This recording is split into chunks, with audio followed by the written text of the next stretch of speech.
사도신경 안심으로 1월 8일 새벽기도 하나님 앞에 드리겠습니다. 나는 전능하신 아버지 하나님, 천지의 창조주를 믿습니다. 나는 그의 유일하신 아들 우리 주 예수 그리스도를 믿습니다. 그는 성령으로 잉태되어 동정녀 마리아에게서 나시고 본디오 빌라도에게 고난을 받아 십자가에 못 박혀 죽으시고 장사된 지 사흘 만에 죽은 자 가운데서 다시 살아나셨으며 하늘에 오르시어 전능하신 아버지 하나님 우편에 앉아 계시다가 거기로부터 살아있는 자와 죽은 자를 심판하러 오십니다. 나는 성령을 믿으며 거룩한 공교회와 성도의 교제와 죄를 용서받는 것과 몸의 부활과 영생을 믿습니다.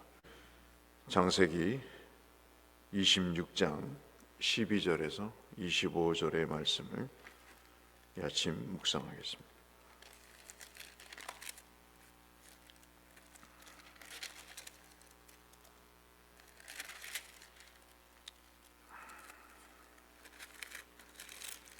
창세기 26장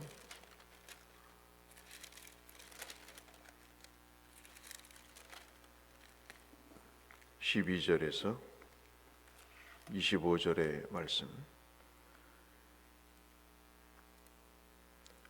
이삭이 그 땅에서 농사하여 그 해 100배나 얻었고 여호와께서 복을 주심으로 그 사람이 창대하고 왕성하여 마침내 거부가 되어 양과 소가 떼를 이루고 종이 심이 많으므로 블레셋 사람이 그를 시기하여 그 아버지 아브라함 때 그 아버지의 종들과 판 모든 우물을 막고 흙으로 메웠더라. 아비멜렉이 이삭에게 이르되 내가 우리보다 크게 강성한즉 우리를 떠나라.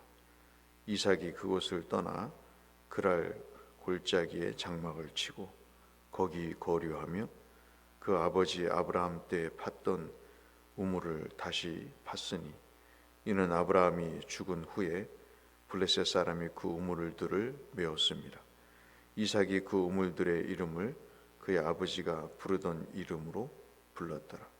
이삭의 종들이 골짜기를 파서 샘 근원을 얻었더니 그랄 목자들이 이삭의 목자와 다투어 이르되 이 물은 우리의 것이니 이삭이 그 다툼으로 말미암아 그 우물 이름을 에색이라 하였으며 또 다른 우물을 팠더니 그들이 또 다툼으로 그 이름을 신나라 하였으며 이삭이 거기서 옮겨 다른 우물을 팠더니 그들이 다투지 아니하였으므로 그 이름을 르호봇이라 하여 이르되 이제는 여호와께서 우리를 위하여 넓게 하셨으니 평안케 하셨으니 이 땅에서 우리가 번성하리로다 하였더라. 23절부터 같이 읽겠습니다. 이삭이 거기서부터 부엘세바로 올라갔더니 그 밤에 여호와께서 그에게 나타나 이르시되 나는 내 아버지 아브라함의 하나님이니 두려워하지 말라.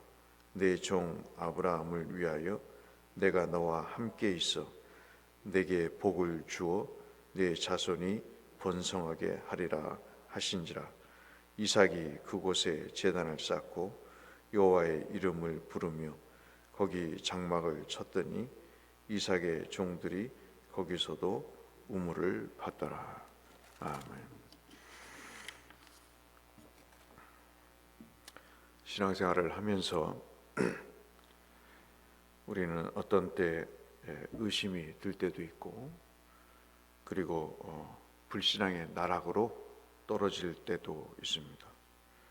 또 어떤 때는 믿음이 좋아서 고난과 역경이 와도 잘 견뎌내는 그런 경우도 있습니다. 무슨 말인가 하면 신앙에는 양면이 있는 거죠. 우리가 일상생활에서도 양면이 있듯이 사람은 저마다 양면성이 있는 것입니다. 좋은 모습도 있고 좋지 못한 모습도 있게 마련이죠. 어떤 면에 보면 하나님의 말씀을 굳게 믿는 면도 있고 또 그렇지 못해서 의심하는 면도 있습니다. 그러면서 사람이 성장하고 변해가는 것이죠. 이삭도 아버지 아브라함처럼 그렇게 자기의 몸을 제물로 드리는 그 순간까지 순종을 하고 아주 담담하게 받아들이는 참으로 이해할 수 없는 그 젊었을 때의 믿음을 우리가 잘 알고 있습니다. 그것이 22장의 말씀이죠. 그리고 25장에서 이삭이 결혼을 하지만 리브가가 임신을 하지 못하는 불임 여성이 되었을 때 하나님께 기도를 해서 부부가 쌍둥이를 얻는 그런 은혜도 체험합니다. 어려울 때 기도를 하는 그런 모습을 보면서 그가 참 믿음이 있는 면을 보이죠. 그런데 26장에서 참으로 이해할 수 없는 일이 벌어집니다. 아버지가 12장에서 20장에서 애굽으로 배고파서 이민을 갔는데 또 20장에서는 그랄에 이민을 갔는데 사실 거기서 두 번이나 자기 와이프를 누이라고 속이고 참으로 와이프를 빼앗길 뻔하고 그렇게 비겁한 행동을 보이는 모습을 보면서 야, 저 사람이 진짜 믿음의 사람인가 할 정도로, 물론 어떤 학자는 그것이 반윤리적인 그런 거짓말이 아니라 그때에는 여자를 사람으로 취급하지 않았기 때문에 지극히 상식적인 일이라고 하지만, 그러나 언약이라는 것, 하나님의 말씀이 아브라함에게만 주어진 것이 아니기 때문에 그런 해석은 사실 얼토당토 않는 그런 이야기이겠죠. 자기 부인을 누이라고 속이며 첩으로 내주는 그런 행위가 어찌 정당화될 수가 있겠습니까? 12장이나 20장에서 자기 아버지가 그렇게 실수한 면을 26장에서 아들이 똑같이 행하는 거죠. 사실 우리는 어떤 때는 섬뜩할 때가 있습니다. 자녀에게서 나의 과거의 모습을 보잖아요. 걸음걸이, 말투, 그리고 생각하는 방식까지 어쩜 그렇게 쏙 빼앗 닮았는가 할 정도로 그렇게 무서울 때가 있습니다. 약속의 땅을 버리고 가나안 땅으로 살아야 되는데도 불구하고 거기에 있지 못한 이유가 기근이었습니다. 사실 사람은 이렇게 연약한 것이죠.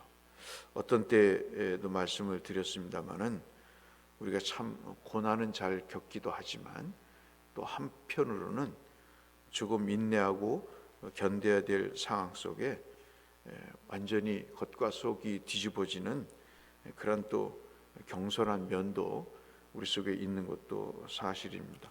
아까 말씀드린 대로 사실 자기 몸을 그 10대의 나이에 제단에 눕히고 결박을 하는 아버지를 순수인이 순종을 한다는 것, 대단한 믿음인 거죠. 자식이 없어서 하나님 앞에 부르짖는다는 것, 그 믿음이 없는 사람이 어떻게 그런 기도를 할 수 있겠어요?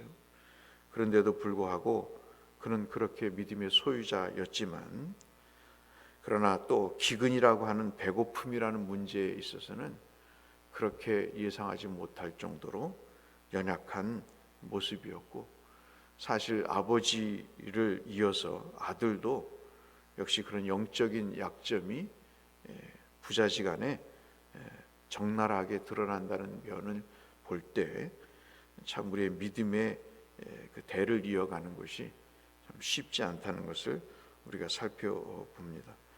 70년 전에 아버지가 그랄 땅에서 실수했던 범죄를 70년 후에 아들이 똑같이 그렇게 범죄하는 모습을 보면서 참 우리의 신앙의 양면성, 그것을 보면서 우리가 이 아침 기도하지 않을 수 없다 하는 생각을 갖게 됩니다.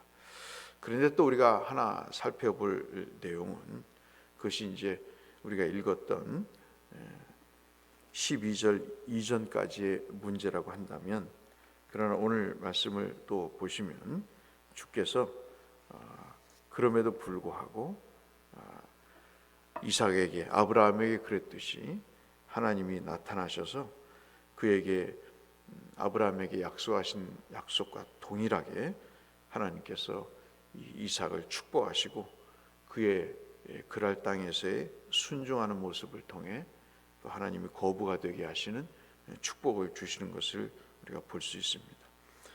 그러나 사람은, 인간은 조속 간의 차이가 있지요. 하나님과의 약속에 대한 참으로 긍정적인 면과 부정적인 면이 있지만 하나님은 늘 긍정적이시다는 거죠.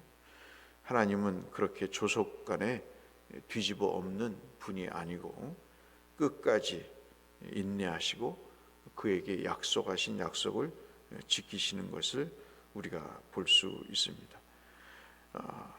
그러한 하나님의 은혜를 잊고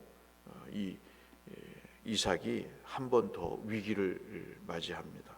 그것은 바로 그랄 사람들, 즉 블레셋 사람들이 이삭이 잘 되는 것에 대한 시기를 하는 것입니다.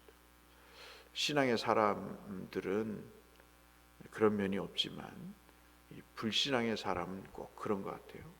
욕심이 많고 시기심이 있고 호전적인, 싸우기를 좋아하고 다투기를 좋아하는 그런 일들이 참으로 빚어지는 것을 볼 수 있습니다. 이삭에게 가장 중요했던 그때 당시에 우물을 메어버리는 것입니다. 참 심보가 고약하죠. 그 아버지 아브라함과 자기 이 그랄 왕 아비멜렉 그 선친 때에서 소위 말해서 양과 염소를 주고 그렇게 계약을 맺고 우물을 샀던 것이거든요. 근데 상대방이 잘 된다고 그 우물을 메꿔 버립니다. 아니 그 우물을 쓰면 되잖아요. 빌려 쓰든 나눠 쓰든 쓰면 되는데 사람이 참 악한 것이 그 우물을 메꿔 버립니다. 자기도 못 먹고 남도 못 먹게 만드는 이런 불신앙의 사람들의 모습을 예나 지금이나 우리가 볼 수 있습니다.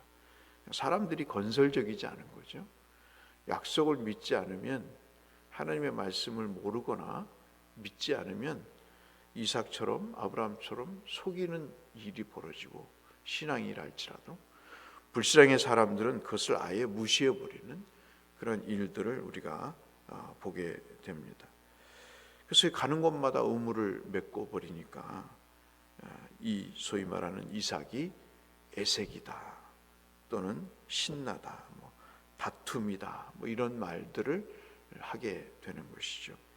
그런데 어느 날 하나님이 계속해서 축복을 하시는 것을 경험하게 되고 이삭이 마지막 우물을 팠는데 그 우물이 팠는데도 아무런 반응이 이삭을 향해서 블레셋 사람들, 그랄 사람들이 없자 그것을 르호봇이다, 넓게 했다, 우리로 말하면 하나님이 평안케 하셨다 하는 것이죠.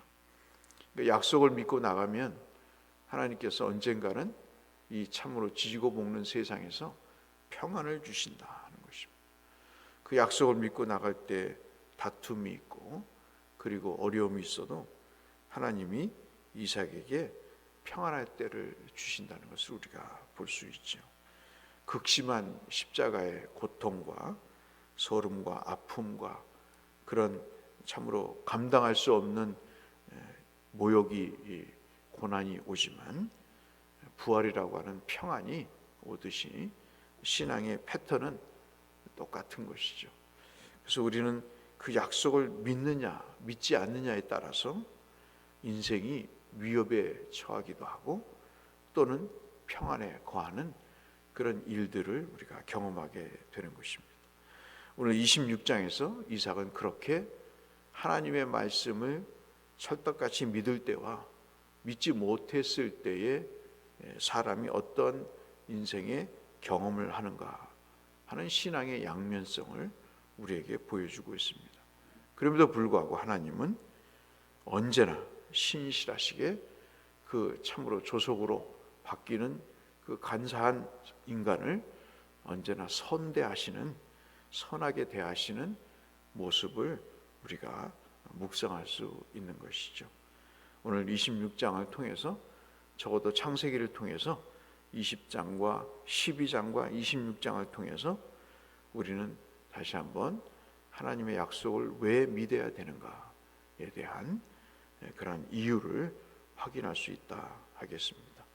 저와 여러분의 삶 속에도 이삭과 같은 복이 있기를 축복합니다. 하나님께서 여러분의 삶을 끝까지 이끄셔서 그 믿음의 길을 가는 여러분에게 르호봇과 같은, 하나님께서 평안케 하시는, 거부가 되게 하시는 하나님의 형통하심이 약속한 대로 이루어질 수 있도록 우리가 함께 기도하고, 또 그것을 소망으로 바라보시면서 하나님의 언약을 지켜나가실 때, 하나님은 아브라함에게 그러셨듯이 이삭에게도, 그리고 그 약속을 믿는 우리에게도 동일한 은혜를 베푸실 것입니다. 이상하죠? 그렇게 하나님을 가슴 아프게 하고 아내에게 씻을 수 없는 상처를 줬어도 아브라함은 애굽에 내려갔을 때 다시 부자가 돼서 돌아오죠. 또 20장에서도 마찬가지입니다. 26장에서도 이삭도 그렇게 범죄한 이후에도 하나님은 당신의 축복의 약속을 지키시는 거죠. 그러한 모습을 보면서 우리가 하나님의 신실하심을 믿고 의지해야 되겠다는 생각도 가져봅니다. 이 모든 은혜가 우리 모두에게 임하시기를 함께 기도하시는, 그리고 그것을 누리시는 여러분이 되시기를 이 말씀을 빌어서 주의 이름으로 축원합니다. 거룩하신 아버지 하나님, 쉽지 않은 삶이지만 너무나도 단순하고 하나님을 믿고 바라볼 때 눈에 보이는 현상을 두려워하지 않을 때 주시는 은혜들을 우리가 확인해 봤습니다. 2023년 하나님의 약속을 믿고 승리하는 우리 모두가 되게 하여 주옵소서. 예수님 이름으로 기도드렸습니다.